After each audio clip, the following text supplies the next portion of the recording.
এখন ঠিক আছে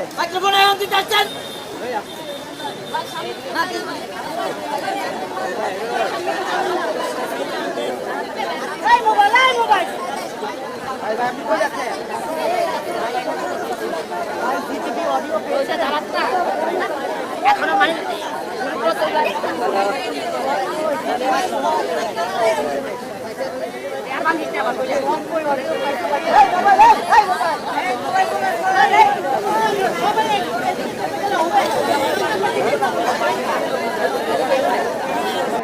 দেখো না, আমরা তো বলে চলে যেতে হবে। দেখো 1 মিনিট 2 মিনিট দেখি আমরা, নাহলে আমরা চলে যেতে হবে। না না আমরা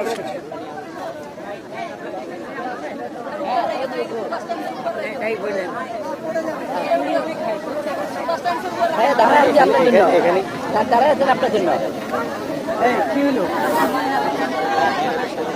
স্যার আপনার জন্য দাঁড়ায় আছে না পড়বে না আমি কম কম বেশি। বিসমিল্লাহির রহমানির রহিম। এখানে উপস্থিত আমাদের প্রিয় সাংবাদিক ও ভাই বোনেরা, আমরা আজকে মাননীয় প্রধান উপদেষ্টার আমন্ত্রণে বিএনপির পক্ষ থেকে আমি ডক্টর মঈন খান এবং আমির খসরু মাহমুদ চৌধুরী এবং সালাউদ্দিন সাহেব, আমরা 4 জন মাননীয় প্রধান উপদেষ্টার সাথে সাক্ষাৎ করতে এসেছিলাম। আমি আপনাদের কাছে একটু সময় চাচ্ছি। সালাউদ্দিন সাহেব পিছনে পড়ছে, সে আসতেছে।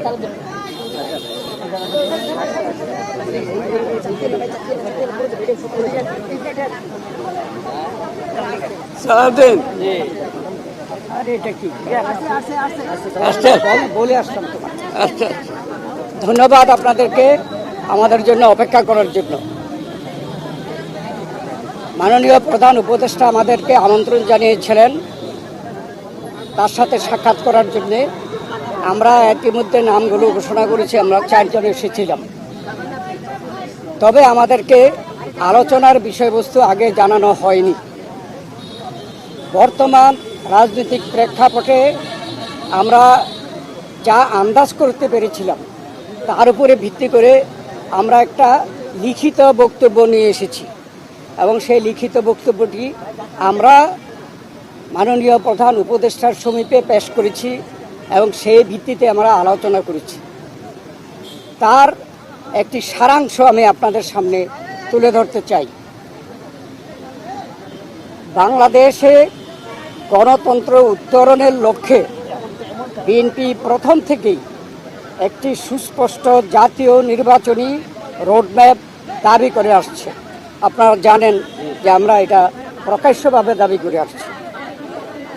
সুষ্ঠু, নিরপেক্ষ ও অবাধ নির্বাচন অনুষ্ঠানের উদ্দেশ্যে সরকারের নিরপেক্ষতা বজায় রাখার স্বার্থে বিতর্কিত উপদেষ্টাদের বাদ দিয়ে উপদেষ্টা পরিষদ পুনর্গঠনের জন্য আমরা দাবি জানিয়েছি। বিএনপির প্রতিটি নেতা কর্মী ব্যক্তিগতভাবে, রাজনৈতিকভাবে, পারিবারিকভাবে সবচেয়ে বেশি ক্ষতিগ্রস্ত হয়েছে আওয়ামী লীগের আমলে এবং সেই জন্য আওয়ামী লীগের বিচার সবচাইতে বেশি দাবি করে বিএনপি।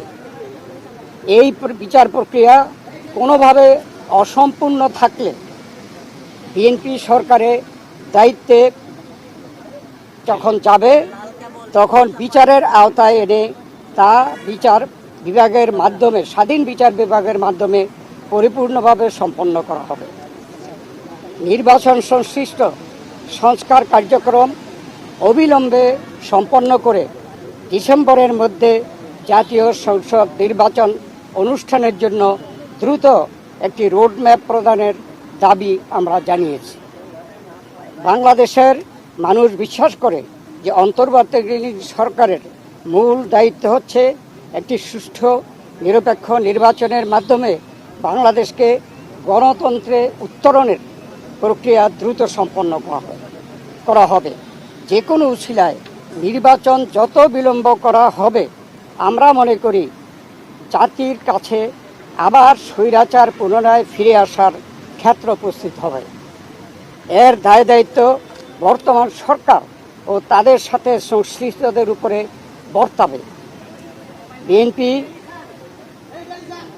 সম্প্রতি যে নানা ধরনের গুজব আছে, সেই প্রেক্ষিতে আমরা বিএনপির পক্ষ থেকে বলেছি, বিএনপি কখনই প্রধান উপদেষ্টার পদক্ষেপ চায়নি, বরঞ্চ প্রথম দিন থেকেই এই সরকারকে সর্বাত্মক সহযোগিতা করে আসছে। আমাদের যে আলোচনা তার এই সারাংশ ছিল এতটুকু। আপনাদের সকলকে ধন্যবাদ। আল্লাহ হাফেজ। আপনাদের আলোচনার প্রেক্ষিতে কোনো সুনির্দিষ্ট রোডম্যাপের আশ্বাস পেয়েছেন কিনা? আপনারা যে দাবি জানিয়েছেন, ওনারা কি বলেছেন সেটা পরে? আমাদের যে আলোচনার মধ্যে আসছে সংস্কার, বিচার এবং নির্বাচন মূল। আমরা বলেছি একটার সাথে আরেকটার কোনো সম্পর্ক নাই, কেননা সংস্কার চলমান বিষয়, এটা চলতে থাকবে। আমরা আশা করেছি এই সরকার সকলের সাথে ঐক্যমতের ভিত্তিতে একটা সংস্কার প্রস্তাব দেবে, সেটা চলমান থাকবে। এবং আমরা যদি ভবিষ্যতে জনগণ আমাদেরকে ক্ষমতায় বসায়, আমরা সেই সংস্কার চলমানভাবে আমরা সংস্কার বাস্তবায়নের আমরা প্রচেষ্টা নেব। আর মামলাগুলোর ব্যাপারে বাংলাদেশ জাতীয়তাবাদী দলের আমাদের দেশনেত্রী বেগম খালেদা জিয়া, ভারপ্রাপ্ত চেয়ারম্যান তারেক রহমান থেকে শুরু করে আমরা এবং সেই তৃণমূল পর্যন্ত আমাদের নেতাকর্মীরা সবচেয়ে বিক্ষুব্ধ। আমরা এই স্বৈরাচারী ফ্যাসিস্ট সরকারের কর্তা ব্যক্তিদের এবং যারা দায়ী তাদের বিচার চাই। অতএব আমরা তো বিচারের পক্ষে, তবে বিচার ব্যবস্থা যে স্বাধীন চাই, আমরা স্বাধীন বিচার ব্যবস্থা এই বিচার সম্পন্ন করবে। এটাও কোনো দিন তারিখ ঠিক করে দেওয়া সম্ভব না, বিচারের আওতায় আনা হবে। এবং আমরা বলেছি যে যেগুলো সম্পন্ন না হবে সেগুলো যদি বিএনপি ক্ষমতায় যায়, তাহলে বিচারের আওতায় এনে স্বাধীন বিচার ব্যবস্থার মাধ্যমে এই বিচার সম্পন্ন করা হবে। আপনারা আজকে কোনো আশ্বাস পান নাই সুনির্দিষ্ট রোডম্যাপে? না, এটা স্পেসিফিক কোন রকমের এরকম কথা হয় নাই, উনি স্পেসিফিক জানান নাই। আমরা আমাদের দাবিগুলো হয়তো বা ওনারা ওনার প্রেসের মাধ্যমে জানাবেন, সেই জন্য আমরা অপেক্ষা করব। সন্তুষ্ট কিনা আমরা প্রতিক্রিয়া জানানোর দরকার নেই, ওনারা প্রেস সেকশন কি বলে তারপরে আমরা প্রতিক্রিয়া দেব। হয়েছে আপনারা ওনার প্রেসকে আগে কথা বলতে বলবেন। আমি একটু বলি, এখন আমি একটু বলি মূলত সংস্কার এবং বিচার, নির্বাচন, এই তিনটার উপর আলোচনা হয়েছে এবং সংস্কারের ব্যাপারে আমরা এটা পরিষ্কার এবং ওনারা একমত হয়েছে। সংস্কার যেখানে ঐক্যমতের ভিত্তিতে হওয়ার কথা, তার ভিত্তিতে সংস্কার কাজ সম্পন্ন হবে এবং সেই কাজ অতি সহসা সম্পন্ন করা সম্ভব। এখানে কোনো দ্বিমত পোষণ করেন নাই। বিচার ব্যবস্থা বিচার বিভাগ করবে এবং বিচারের আওতায় আনার ব্যাপারে যে আলোচনা হয়েছে, এখানে ওনাদের কোনো দ্বিমত নাই। সুতরাং ডিসেম্বরের আগেও নির্বাচন করা সম্ভব, এই আলোচনা হয়েছে এখানে। তিনটি বিষয় শোনেন, পদত্যাগের ব্যাপারে আমরা লিখিত বক্তব্যে জানিয়েছি, আগেও জানিয়েছি। নিরাপত্তা উপদেষ্টা এবং আর দুইজন ছাত্র উপদেষ্টা, যাদের কারণে এই সরকারের নিরপেক্ষতা ক্ষুণ্ণ হচ্ছে, তাদেরকে বাদ দেওয়ার জন্য আমরা আজকেও লিখিত বক্তব্য আমরা দিয়েছি, ওকেও বলেছি।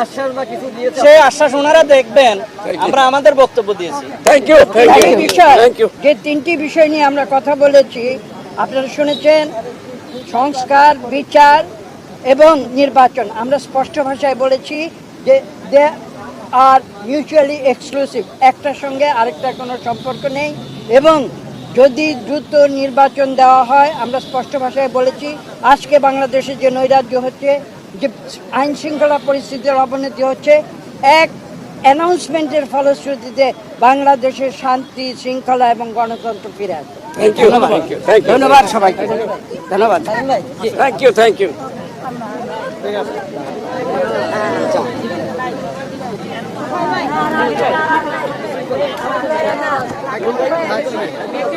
ব্যাটারি তো শেষ হয়ে গেছে তখন।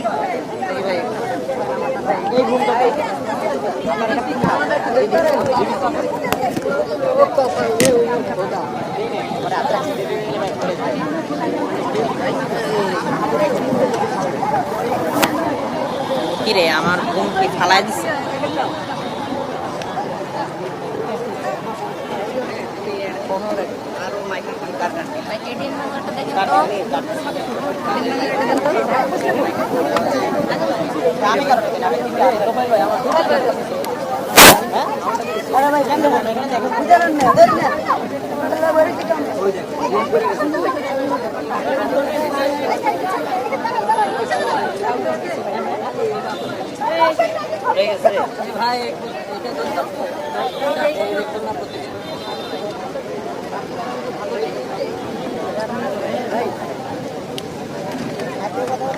ভাই এটা দিয়ে না, কেন আমি রাখবো না, এখানে জায়গা নেই। না রাখেন, জায়গা রাখেন।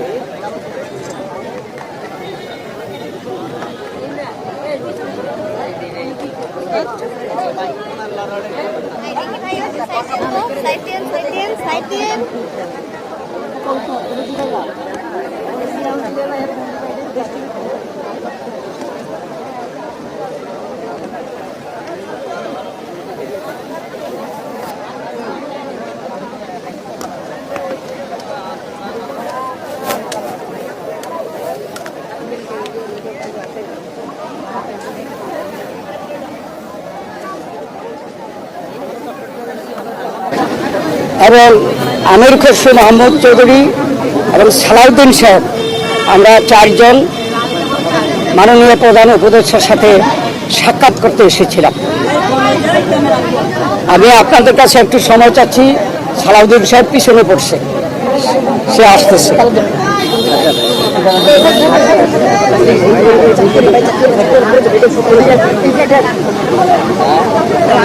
সালাউদ্দিন, আরে এটা কি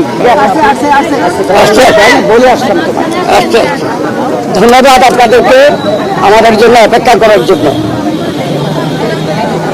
মাননীয় প্রধান উপদেষ্টা আমাদেরকে আমন্ত্রণ জানিয়েছিলেন তার সাথে সাক্ষাৎ করার জন্য। আমরা ইতিমধ্যে নামগুলো ঘোষণা ছিলাম, তবে আমাদেরকে আলোচনার বিষয়বস্তু আগে জানানো হয়নি। বর্তমান রাজনৈতিক প্রেক্ষাপটে আসসালামু আলাইকুম ওয়া রাহমাতুল্লাহি ওয়া বারাকাতুহু।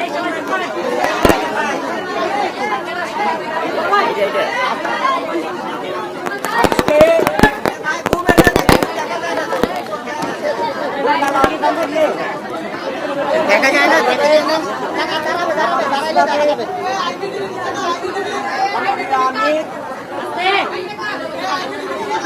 ডাক্তার শফিকুর রহমান,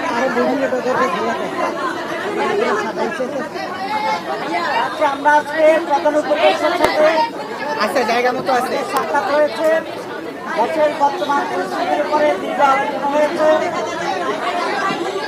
সাইলেন্ট, সবাই সাইলেন্ট, সাইলেন্ট।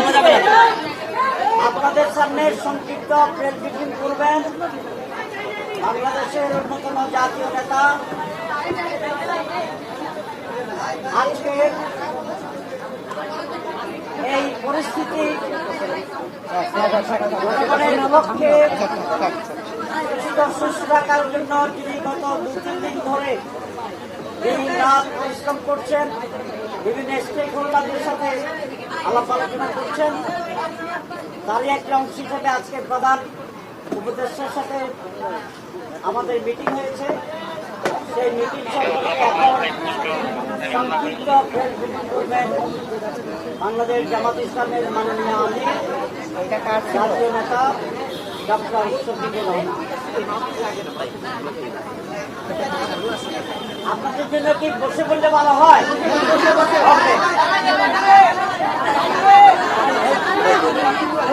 বসে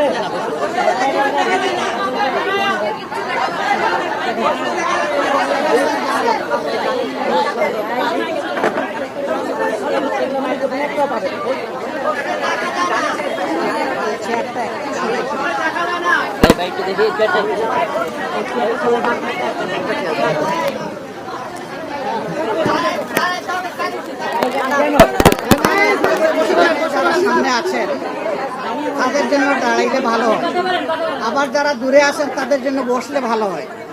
তো যেহেতু ওই ভদ্রলোকেরা দূরে আছে, বঞ্চিত মানুষ, আমরা এখন বৈষম্যের বিরুদ্ধে, এই কারণে আমি বসেই কথা বলি। আলহামদুলিল্লাহ, একটু হাইট করে। আসসালামু আলাইকুম ওয়া রাহমাতুল্লাহ।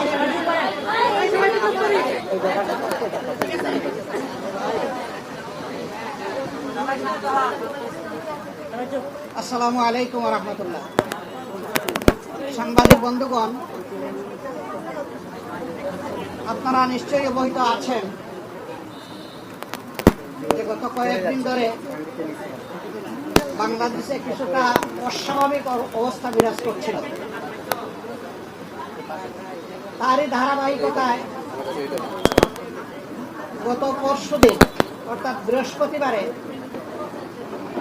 উপদেষ্টা পরিষদের একটা বৈঠক হয়। সেই বৈঠক থেকে প্রধান উপদেষ্টা তিনি একটা মেসেজ জাতিকে দিতে চেয়েছিলেন, তিনি সেটা দেননি। কিন্তু এই কথাটা খুব দ্রুত সমাজের সব দিকে ছড়িয়ে পড়ে, যার কারণে সমাজে একটা অনিশ্চয়তা, আশঙ্কা, আতঙ্ক দেখা দেয়।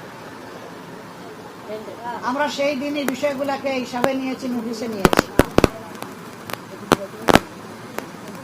একই সময়ে একজন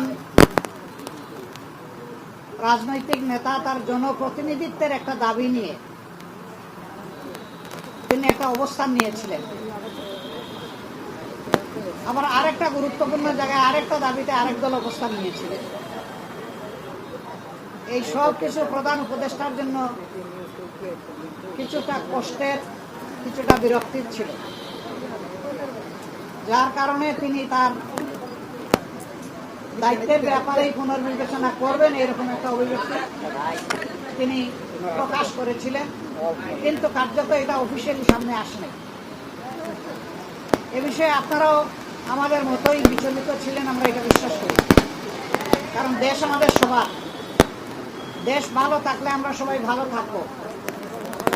24 জুলাই বিপ্লবের মধ্য দিয়ে দেশে একটা পরিবর্তন এসেছে, কিন্তু এই পরিবর্তনে এখন যারা নেতৃত্ব দিচ্ছেন সরকারে, তারা তাদের পরিচয় হচ্ছে যে তারা কোনো পার্টিকে বিলং করবেন না।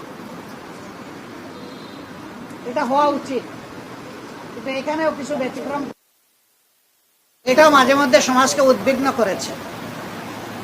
আবার স্বাভাবিকভাবেই এই পরিবর্তন বা বিপ্লবের অবশ্যম্ভাবী দাবি ছিল যে অর্থবহ কিছু সংস্কার করা লাগবে এবং যারা অপরাধী তাদের বিচার হতে হবে।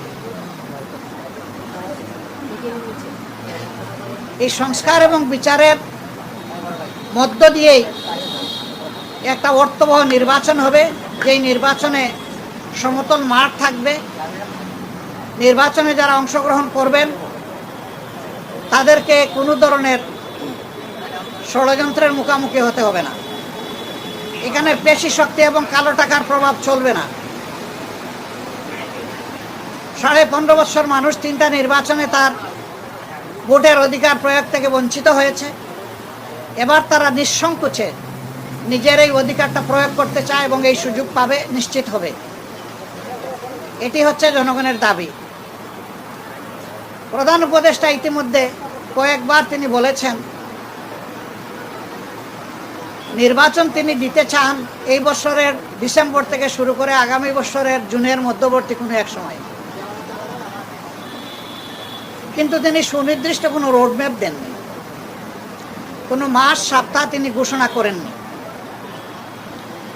এটাকে কেন্দ্র করে বিভিন্ন ধরনের দাবি এই নির্বাচনের রোডম্যাপের ব্যাপারে আছে। আমাদেরও কিছু রিকমেন্ডেশন ছিল, আমরা তার প্রতি সম্মান রেখেই বলেছিলাম যে দায়িত্ব আমরা সবাই মিলে তাকে দিয়েছি, তিনি চেয়ে নেননি এবং তিনি দলের পক্ষ থেকেও নির্বাচিত কোনো দায়িত্বশীল নেতা নন, বরঞ্চ তিনি জনগণের ঐক্যমতের ভিত্তিতে এই জায়গাটায় একটা গুরুবার তিনি গ্রহণ করেছেন। তাকে আমরা তার সম্মান বজায় রেখে দেশের স্বার্থটা তিনি দেখবেন, সেটা আমরা সবসময় বলে আসছি। আমরা আজকে ওই ব্যাপারে কথা বলেছি। আমরা বলেছি দুইটা বিষয় স্পষ্ট করা দরকার। একটা, নির্বাচনটা কখন হবে, আপনি যে সময়সীমা দিয়েছেন এর ভিতরেই জনগণের কোনো ধরনের বড় ভোগান্তি না হয়ে একটা কমফোর্টেবল টাইমে এই নির্বাচনটা হওয়া উচিত আমরা মনে করি। আর 2 নম্বর আমরা বলেছি এই নির্বাচনের আগে অবশ্যই সংস্কার এবং দৃশ্যমান বিচারের কিছু প্রক্রিয়া জনগণের সামনে আসতে হবে। সংস্কার শেষ না করে যদি কোনো নির্বাচন হয়, এই নির্বাচনে জনগণ তাদের প্রত্যাশা পূরণ করতে পারবে না। আবার সব সংস্কার এই সরকারের পক্ষে করা সম্ভব না। মাত্র 5টা সুনির্দিষ্ট বিষয়ে তারা হাত দিয়েছেন, এতটুকু নিষ্পত্তি হওয়া উচিত সন্তোষজনকভাবে। এর পাশাপাশি এখানে জুলাই প্রক্লেমেশনের ব্যাপার স্যাপার আছে, এগুলো সংস্কারের সাথে জড়িত। তো অনেক দলের দাবি দেওয়ার মধ্যেও কিছু ভিন্নতা আছে, এটা থাকবে, দল যেহেতু আলাদা মতেরও ভিন্নতা থাকবে, এটাই স্বাভাবিক। গণতন্ত্রের সৌন্দর্য হচ্ছে আমার মতটি আমি প্রকাশ করব, আরেকজনের মতের প্রতি আমি শ্রদ্ধা দেখাবো। আমি কারো মতকে তুচ্ছ জ্ঞান করব না, উপহাস করব না এবং কাউকে অপমানিত করব না। কিন্তু আনফর্চুনেটলি এই সীমা আমরা অনেকেই রক্ষা করে চলতে পারি না, আমাদের পারা উচিত। গণতন্ত্রের স্লোগান হচ্ছে let us agree to disagree. আসো আমরা এক হই যে আমাদের ভিন্ন মত প্রকাশ করার অবকাশ আছে, সুযোগ আছে। এই থিওরির উপর আমাদের সকলকে আসতে হবে। আমরা বিশ্বাস করি সমস্ত দলই দেশকে ভালোবাসে। ভালোবাসার জায়গা থেকে দায়িত্ববোধের পরিচয় দিয়ে আমরা সবাই যদি এগিয়ে আসি এবং আমরা যদি সংস্কার প্রক্রিয়াকে অর্থবহ সহযোগিতা করি, তাহলে একটা অর্থবহ সংস্কারের মধ্য দিয়ে একটা অর্থবহ নির্বাচন নিশ্চিত হতে পারে ইনশাআল্লাহ। আমরা সেই দিনটির অপেক্ষায় আছি। সমাজে যে অস্থিরতা দেখা দিয়েছিল এই বিষয়টাকে কেন্দ্র করে, প্লাস বিভিন্ন ব্লকেটকে কেন্দ্র করে আপাত দৃষ্টিতে তা কিছুটা কেটেছে। আমরা এর স্থায়ী নিষ্পত্তি চাই এবং আমরা মনে করি যে 2টা রোডম্যাপ ঘোষণা করলেই তার অনেকটাই সমাধান হয়ে যাবে। একটা হচ্ছে সংস্কারের রোডম্যাপ, আর একটা হচ্ছে নির্বাচনের রোডম্যাপ। এই দুইটাই অতীব গুরুত্বপূর্ণ বলে আমরা মনে করি। আপনারা আজকে এখানে এসেছেন, আপনারা ইতিমধ্যে বিএনপির বন্ধুরা এসেছেন, তাদের কথা আপনারা শুনেছেন, আমাদের কথাও আপনারা ধৈর্য ধরে শুনলেন। এই জন্যে আমরা আমাদের পক্ষ থেকে আপনাদের প্রতি কৃতজ্ঞতা জানাই এবং ধন্যবাদ জ্ঞাপন করি। আমি মহোদয় আপনাদের সাথে আমাদের আরও অনেক দেখা হবে, কথা হবে ইনশাআল্লাহ। আজকে আরও হয়তো আপনারা কথা শুনবেন, আরেকটা দল তারা ঢুকেছেন, তারাও বের হলে তারা তাদের কথা বলবেন। আমরা দেশকে আমাদের ভালোবাসার জায়গা থেকে, বিবেকের দায়বোধের জায়গা থেকে যেটা উত্তম মনে করি সেই ব্যাপারে কাজ করতে আমরা দৃঢ় প্রতিজ্ঞ। ন্যায় এবং সত্যের পথে আমরা অবিচল থাকব, দেশের স্বার্থটাকে আমরা বড় করে দেখব, এটাই হচ্ছে আমাদের অঙ্গীকার। আপনাদের সবাইকে ধন্যবাদ। আমি মহোদয়, আপনারা যে আজকে আলাপ করলেন এটার প্রেক্ষিতে আপনারা কোনো সময়সীমা বেঁধে দিয়েছেন কিনা এবং আপনারা এই সংস্কারের পরে নির্বাচন চাচ্ছেন কিনা? অবশ্যই সংস্কারের পরে সবাই নির্বাচন চায়, আমরা শুধু না, এর আগের দল বলেছে যদি তারা ক্ষমতায় যায় তাহলে তারা সংস্কার কন্টিনিউ করবে এবং আওয়ামী লীগের বিচার কন্টিনিউ করবে। আপনারা কি সংস্কারের পরে? এটা বিএনপি কখনো কখনো বললে, তারা কিন্তু বারবার এখনো বলছে যে আমরা সংস্কারের বিরোধী নই, তবে নির্বাচনের রোডম্যাপটা আমরা চাই সুনির্দিষ্টভাবে, সেটা তো আমরাও চাই। কিন্তু আমরা কোনো সময় বেঁধে দেইনি। আমরা কমফোর্টেবল 2টা টাইম আপনাদের মাধ্যমে এই জাতিকে জানিয়েছি।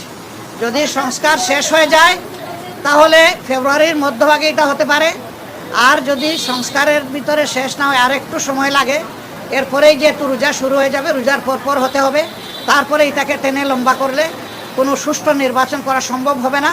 আমাদের দেশের আবহাওয়া এটা এলাও করবে না। প্রধান উপদেষ্টা কোনো আশ্বাস দিয়েছে কিনা? আপনাদের দুইটা রোডম্যাপের বিষয়ে প্রধান উপদেষ্টা কি বললেন?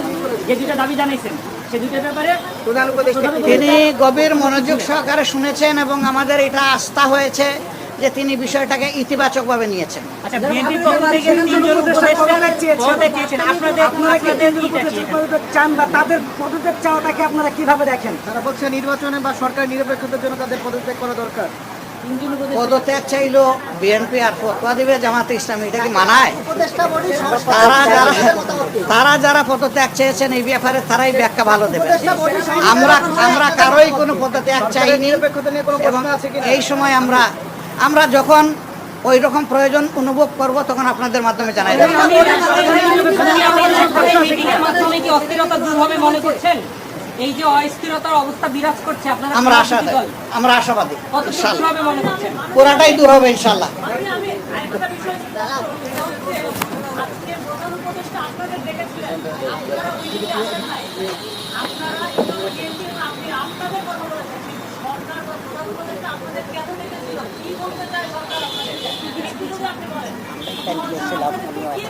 এটা ঠিক, আমাদের ব্যাপার আর বিএনপির ব্যাপার একরকম না, একটু ডিফারেন্স আছে। আমরা কিন্তু নিজেই চেয়েছি এবং টাইপটা ফিক্স আপ হয়েছে। কালকে আপনারা সংবাদ মাধ্যমে এটা অলরেডি জানতে পেরেছেন। হ্যাঁ, সেটা আমি পরে আসতেছি। ওনার দাওয়াত আমরা পেয়েছি, এটা অস্বীকার করব না, কিন্তু এর আগে আমরাই চেয়েছি এবং আমাদের চাওয়ার প্রেক্ষিতেই আজকে সন্ধ্যা 6টায় এই সময়টা নির্ধারিত হয়েছিল। আমাদের অন্য একটা দলীয় কর্মসূচি থাকার কারণে আমরাই চেয়েছিলাম যে আমাদেরকে আরও 2 ঘন্টা পিছিয়ে দেওয়া হোক। সে আমাদের অনুরোধের প্রেক্ষিতেই 8টা ফিক্স করা হয়েছিল, যদিও 8টায় আমরা শুরু করতে পারি নাই, একটু পরে আমরা শুরু করেছি। উনি ডেকে এইটুকুই বলেছেন, দেশ আমাদের সবার, আমি অবশ্যই অর্থবহ সুষ্ঠু স্বচ্ছ একটা নির্বাচন দিতে চাই, আমি যেন কোনো নির্বাচন দিতে চাই না। এবং তিনি আমাদের কথা মনোযোগভাবে শুনেছেন আর বলেছেন যে আপনাদের পরামর্শগুলা আমি প্রয়োজন মনে করি, আপনারা যে পরামর্শ দেবেন অবশ্যই আমি এগুলা কনসিডারেশন নেব, অন্যদের কথাও আমি শুনবো এবং আগামীকালকেও তিনি আরও অনেকগুলা দলকে দাওয়াত দিচ্ছেন, তাদের কথাও তিনি শুনবেন। সবার কথা শোনার পরে তিনি আশা করি তার একটা সিদ্ধান্ত তিনি ম্যাচিওর করবেন। সবাইকে ধন্যবাদ, অনেক ধন্যবাদ। আরও দেখা হবে, সাংবাদিক বন্ধুদের সাথে আরও অনেক দেখা হবে। আসসালামু আলাইকুম রহমতুল্লাহ। কথাটা খুব দ্রুত, যার কারণে সমাজে একটা অনিশ্চয়তা, আশঙ্কা, আতঙ্ক দেখা দেয়। আমরা সেই দিনই বিষয়গুলোকে হিসাবে নিয়েছি, নোটিশে নিয়েছি। একই সময়ে একজন রাজনৈতিক নেতা তার জনপ্রতিনিধিত্বের একটা দাবি নিয়ে তিনি একটা অবস্থান নিয়েছিলেন। আবার আরেকটা গুরুত্বপূর্ণ জায়গায় আরেকটা দাবিতে আরেক দল অবস্থান নিয়েছিলেন। এই সব কিছু প্রধান উপদেষ্টার জন্য কিছুটা কষ্টের, কিছুটা বিরক্তির ছিল, যার কারণে তিনি তার দায়িত্বের ব্যাপারে কোনো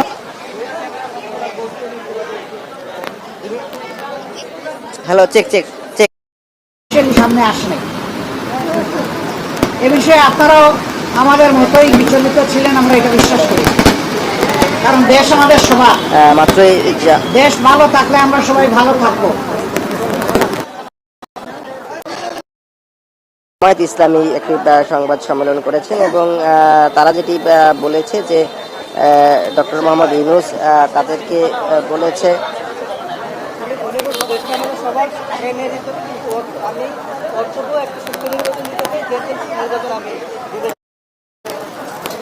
প্রধান উপদেষ্টা যেটি বলেছেন যে তিনি একটি অর্থবহ নির্বাচন দিতে চান এবং এর পাশাপাশি তিনি আরো বলেছেন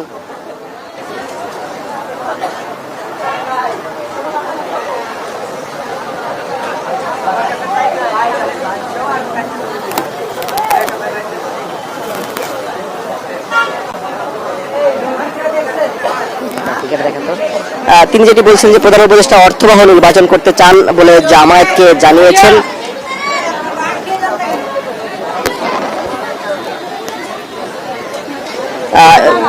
রিসেন্টলি বলেছেন যে একটু আরেকটু বিষয়টি ক্লিয়ার করি, সেটি হচ্ছে